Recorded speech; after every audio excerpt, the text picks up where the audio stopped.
You know, Alex, I spent 3 weeks carving the cabriole legs for that cherry lowboy last year. I'm talking finger blistering, detail oriented chisel work that had me squinting so hard I thought my eyes would stay crossed. I remember. You didn't come out of the shop for daylight for about a month. You smelled like wood shavings and obsession. Exactly. And then, in a moment of pure, unadulterated overconfidence, I grabbed a can of One Step Stain and finished from the back of the shelf. I figured, I'm tired, let's just get this across the finish line. I slapped it on with a rag that probably had more sawdust on it than cotton fiber. 10 minutes later, that beautiful cherry looked like it had been dipped in recycled motor oil and rolled in a spice rack.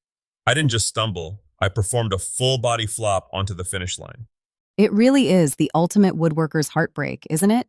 To spend 40 hours building something and then ruin it in 40 seconds because you were too impatient to test a scrap piece.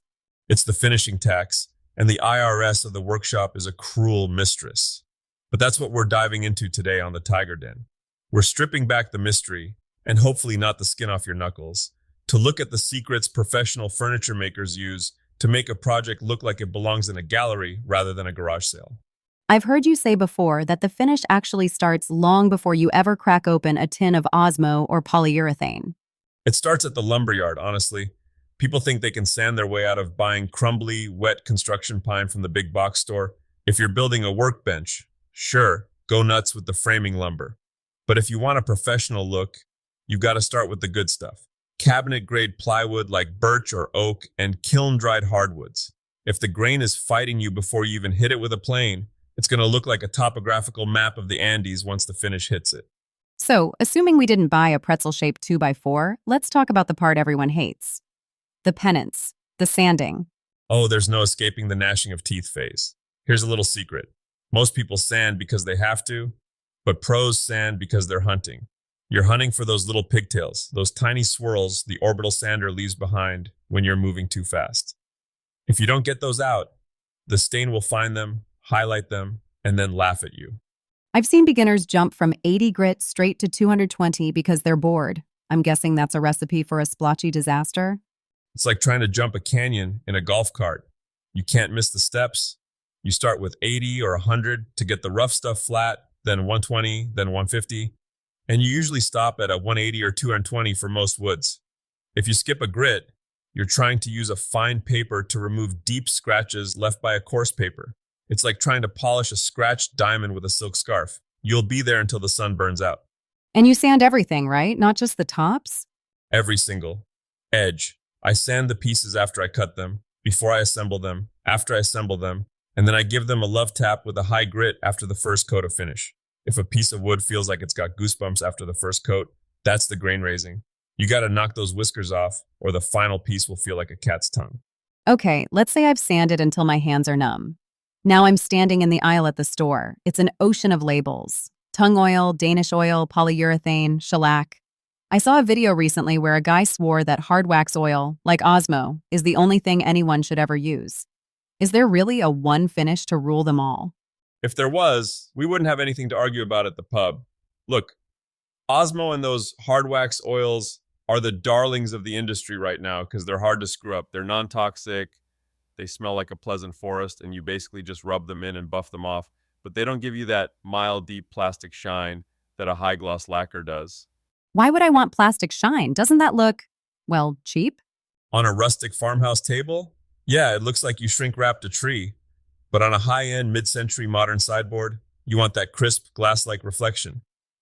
Different tools for different jobs.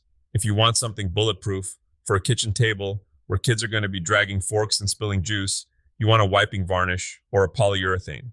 If you want something that highlights the soul of the wood and feels like actual wood to the touch, you go with an oil wax blend. What about shellac? Every time I bring it up to my woodworking friends, they act like I'm talking about some ancient, forbidden alchemy. Shellac is marvelous, but it's an old school beast. It's literally made from bug spit, the lock bug. It dries faster than a New York minute, which is its greatest strength and its biggest headache. If you're brushing it on and you try to go back over a spot you touched 30 seconds ago, it'll gum up and look like you used a hairbrush to apply it. But it sticks to everything. It's the ultimate bridge. If you have an old oily finish and you want to put something else over it, a thin coat of shellac is the secret handshake that lets the two layers get along. You mentioned brushes. I usually grab those cheap foam ones that come in a 10-pack for $3. Am I the problem? Alex, those foam brushes are great for disposable projects, but for fine furniture, they're just sponges of sadness. They create bubbles, and bubbles are the enemy of a smooth surface. If you're brushing on a finish, you need a high-quality natural bristle brush for oil-based or a synthetic for water-based. And you don't paint it on like you're doing a fence. You flow it on, you lay it down, and leave it alone. The more you mess with it, the more the finish realizes it's being watched and starts to get nervous and lumpy. Nervous finish. I like that. So, let's talk about color. I see people get really frustrated when their stain looks muddy, like they've just painted the wood brown instead of highlighting the grain. That's the difference between a pigment stain and a dye. Think of stain like thin mud. It's got tiny particles that sit in the cracks and pores of the wood. Dyes are like tea. They actually soak into the fibers and change the color from the inside out. If you want that deep, lit from within, look on figured maple, you use a dye. If you want to highlight the open grain of oak, you use a stain. And what about those secrets the pros use for making things look old? I saw a guy using glue to make crackle paint. Oh, the crackle effect. It's an old trick. You put down a base coat, let it dry, slather on some hide glue, and while the glue is still tacky, you paint your top coat over it. As the glue dries and shrinks, it pulls the top layer of paint apart, creating these beautiful, authentic-looking cracks. It makes a new pine board look like it's been sitting on a porch in Georgia since 1920.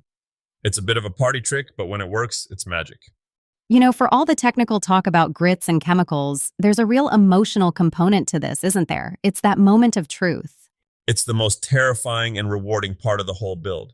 When you've put in the hours and you finally wipe that first coat of oil across a dry, pale piece of walnut, and suddenly the grain just pops. It's like the wood is taking its first breath. All the mistakes you made, the slightly gaps in the joinery, the place where the chisel slipped, they all kind of settle into the character of the piece. Or they stand out like a sore thumb because you didn't sand the glue squeeze out properly. Yeah, those are the humbling moments. Glue is the invisible ghost that haunts your finish. If you don't clean it up with a damp rag or scrape it off while it's leathery, it leaves a sealed spot that won't take stain. You end up with these white ghost smears everywhere. I remember building a jewelry box for my late aunt, spent weeks on it. It looked perfect until the oil hit it. Suddenly, there was a giant thumbprint of wood glue right on the lid. I had to sand the whole top back down to raw wood. Did you cry? Just a little bit? Only on the inside. Outwardly, I just muttered some words that would make a sailor blush and got back to the 80 grit. But that's the real pro secret, Alex. It's not a special brush or a hidden brand of varnish. It's the willingness to stop, look at a mistake, and fix it properly instead of trying to hide it under more finish. A professional finish isn't about being perfect the first time. It's about being stubborn enough to make it right. So, for the person listening who's about to finish their first real project this weekend, if they remember nothing else from this deep dive, what's the golden rule? Don't let your excitement to see the finished project ruin the actual finish. Slow down. Test your process on a scrap from the same board. If you're going to use a stain and then a poly, do the whole dance on a scrap first. See how it reacts. Let it dry. See it in the sunlight. Wood is a living thing, and it doesn't always follow the instructions on the back of the tin.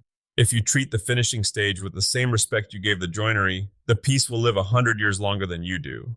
Solid advice, and maybe, just maybe, keep the motor oil stain for the garden fence. Lesson learned, Alex. Lesson learned. Thanks for joining us in the den. Now go get some sawdust on your boots, and maybe a little finish on your rags.